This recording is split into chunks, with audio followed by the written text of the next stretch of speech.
अल्लाह भलाई अता फरमा और आखिरत में भी भलाई अता फरमा। मेरे प्यारे साथियों, कुछ लोग ये कहते हैं कि अल्लाह ने सिर्फ रोज़ा रखने का है, अल्लाह ने सिर्फ नमाज पढ़ने का है, अल्लाह ने सिर्फ हज करने का है, अल्लाह ने सिर्फ ज़कात देने का है। नहीं मेरे भाइयों, अल्लाह ने रोज़ा रखने का है तो इफ्तार करने भी का है। पूरी ज़िंदगी एक इंसान के लिए रोज़ा फ़र्ज नहीं है, पूरी रात नमाज पढ़ना आपके लिए ज़रूरी नहीं है। इबादत की सीमा होती है, हर चीज़ की एक सीमा है। मेरे प्यारे साथियों, एक शख्स, एक सहाबी का नाम अब्दुल्लाह इब्न उमर है।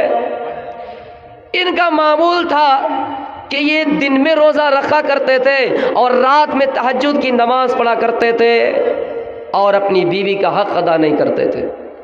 शिकायत आई, खबर आई अल्लाह के नबी के कानों में कि अब्दुल्लाह इब्न उमर बिना लाश है, जो अपनी बीवी का हक़ अदा नहीं करते। जब बीवी दिन में अपने पास बुलाती है तो ये अब्दुल्ला इब्न उमर कहते हैं मैं रोज़े से हूँ। जब रात को उनकी बीवी उनको अपने पास बुलाती है तो वो ये कहते हैं कि मैं नफली नमाज का एहतमाम करूँगा, तहज्जुद की नमाज पढ़ूँगा।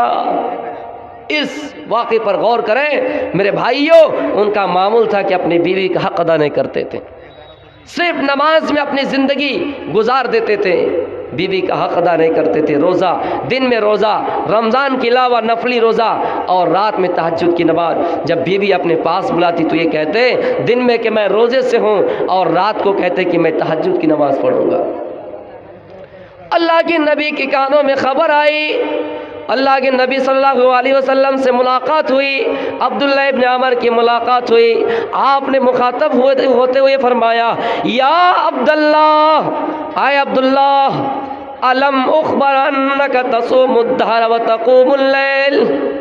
आए अब्दुल्ला, सुना हो कि तुम अपनी बीवी का हक़ अदा नहीं करते हो, सुना हो कि दिन भर तुम रोज़ा रखते हो, रात को तहज्जुद की नमाज पढ़ते हो, सुना हो तुम अपनी बीवी का हक़ अदा नहीं करते हो। ये खबर कहाँ तक सही है? सुना हो कि सिर्फ तुम रोज़ा रखते हो, नमाज पढ़ते हो, बीवी बच्चों का हक़ अदा नहीं करते, क्या ये सही है?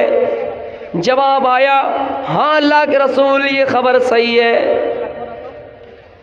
आपने जो जुमला अदा किया, मेरे भाइयों गौर से सुनिए, आपने जुमला अदा किया, आए अब्दुल्ला सुनो, व इन्ना लिरब्बिका अलैका हक्का व इन्ना लिज़ौजिका अलैका हक्का व इन्ना लिबदनिका अलैका हक्का व इन्ना लिज़ैफिका अलैका हक्का व इन्ना लिअयनिका अलैका हक्का।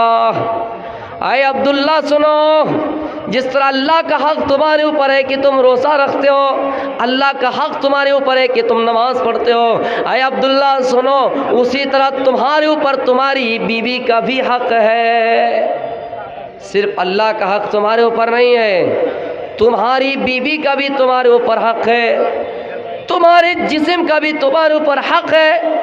पूरी रात इबादत नहीं कर सकते हो, पूरी रात जलसे में नहीं बैठ सकते हो, पूरी रात इबादत नहीं कर सकते हो, सोना भी ज़रूरी है, सोना भी ज़रूरी है। अपनी आँख का हक़ अदा करो कि सो जाओ। अल्लाह ने रात को लिबास बनाया। मेरे प्यारे साथियों, आँख का हक़ ये है कि तुम सो जाओ, जिस्म का हक़ ये कि तुम ज़िंदगी भर रोज़ा न रखो, बल्कि कभी रोज़ा रखो तो कभी इफ्तार भी करो।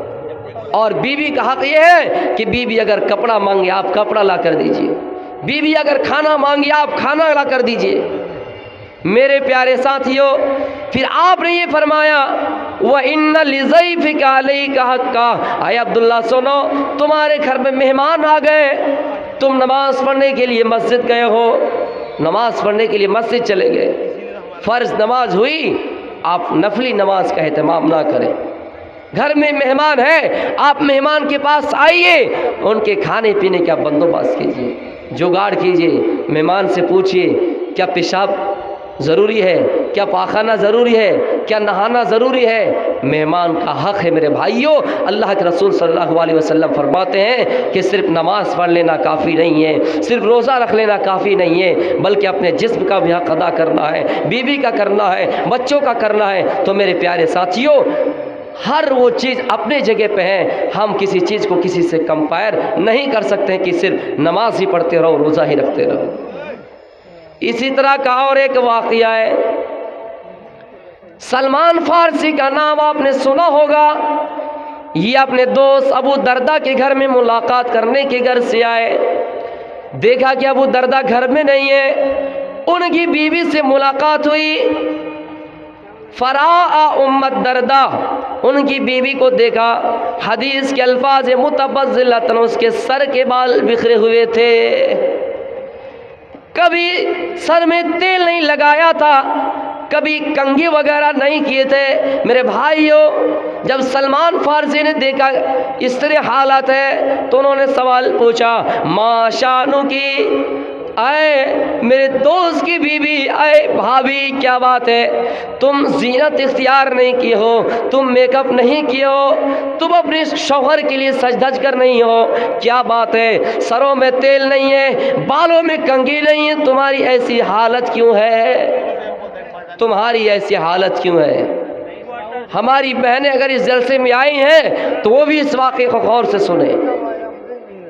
तो उसने जवाब दिया, उस बीबी ने जवाब दिया, आए मेरे दोस्त क्या बताएं, तुम्हारे दोस्त को मुझसे कोई मतलब ही नहीं, फलैस लहू हाजा, तुम्हारे दोस्त को मुझसे कोई मतलब ही नहीं। जब मैं दिन में अपने पास बुलाती हूँ तो वह कहता है कि मैं नफली रोज़े से हूँ, जब रात को अपने पास बुलाती हूँ तो वो ये कहता है कि मैं नफली नमाज का एहतमाम करूँगा, तहज्जुद की नमाज पढ़ूँगा।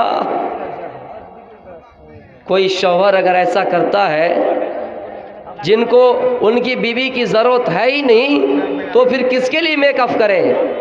मेरी बहनें अगर आई हैं तो आप सुने, अगर आपके शौहर को आपसे मतलब नहीं है तो आप भी ऐसे बन जाइए। हदीस के अल्फाज मुतबज़्ज़िलतन, उसके सर के बाल बिखरे हुए थे। सलमान फारसी ने जब ये सुना कि उनके शौहर को उनसे मतलब नहीं है तो उनके घर में कुछ देर के लिए रुक गए। इतने में अबू दरदा घर में आए। फसना लहू तुआमा, खाना पेश हुआ, दोनों ने मिलकर खाना खाए। खाना खाने के बाद सलमान फारसी ये देखने के लिए बैठ गए कि ये अपनी बीवी से मुलाकात करता है या नहीं, या फिर नमाज पढ़ने के लिए रात ही में चले जाते हैं। कुछ देर उसके घर में रुक गए। तहज्जुद का टाइम नहीं हुआ, तहज्जुद का वक्त नहीं हुआ, ये अबू दरदा मस्जिद की तरफ बढ़ने लगे। सलमान ने रोका, अभी टाइम नहीं हुआ। फिर कुछ देर और रुक गए, फिर चलने लगे। फिर कहा कि टाइम नहीं हुआ। इतने में फिर तीसरी बार जाने लगे। फिर दोनों मस्जिद गए, नमाज अदा किए। नमाज पढ़ने के बाद अपने दोस्त को समझा रहे हैं, ओ मेरे दोस्त, सुना है आपने, मैंने अल्लाह के नबी से फरमाते हुए सुना है। आए मेरे दोस्त, अल्लाह के नबी का फरमान है, जिस तरह अल्लाह का हक तुम्हारे ऊपर है, तुम्हारी बीवी का भी तुम्हारे ऊपर हक है। अगर तुम अपनी बीवी का हक अदा नहीं करते हो तो फिर तुम्हारी बीवी को तुमसे कोई मतलब ही नहीं। दोनों अल्लाह के रसूल के पास गए। अल्लाह के रसूल के सामने जब इस वाक़े का तज़किरा किया गया, जिक्र किया गया, तो आपने फरमाया कि सलमान ने बिल्कुल सच कहा है। आए अबू दरदा, अल्लाह का हक़ ये कि तुम नमाज पढ़ो, उसी तरह बीवी का हक़ है तुम उसकी ज़रूरत की चीज़ें पूरी करो। अल्लाह के नबी साफ अल्फाज में कह रहे हैं, अन तुतइमहा इज़ा तइमता व तक़सूहा इज़ा तसैत। ऐ लोगों, जिस स्टैंडर्ड का खाना तुम खा रहे हो, जिस मायार का खाना तुम खा रहे हो, अपनी बीवी को भी उस मायार का खाना खिलाओ।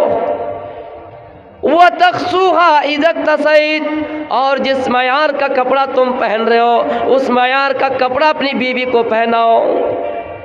लेकिन मेरे भाइयों, कुछ लोग होते हैं ऐसे कि जो अपने आप को ये कहते हैं मैं घर का मालिक हूँ, और अपनी बीवी को घर की वो बांदी समझते हैं, घर की नौकरानी समझते हैं। वल्लाह कह रहा हूँ, आप उनके जिम्मेदार हैं, अपनी जगह पे हैं, लेकिन आपसे ज़्यादा उनका हक़ है आपके घर में रहें। उनको आप बांदी ना समझें, उनको आप नौकरानी ना समझें। मेरे भाइयों, शादी हो गई, वो आपके परिवार है। मैंने देखा कितने ऐसे नौजवानों को कि सास से तकलीफ़ है, ससुर से तकलीफ़ है, अपनी बीवी को मारना शुरू कर दिया, अपने परिवार को सताना शुरू कर दिया। मेरे भाइयों, सास से दुश्मनी है, ससुर से दुश्मनी है, साला से दुश्मनी है, लेकिन वल्लाह कह रहा हूँ, जो आपके घर में नई नवेली दुल्हन बन के आई हैं, जो अपने माँ बाप की ज़िंदगी को कुर्बान करके कि आपके घर आ गई है, आप जिस दिन आपके निकाह में आ गए, आप ये समझे कि वो आपका परिवार है।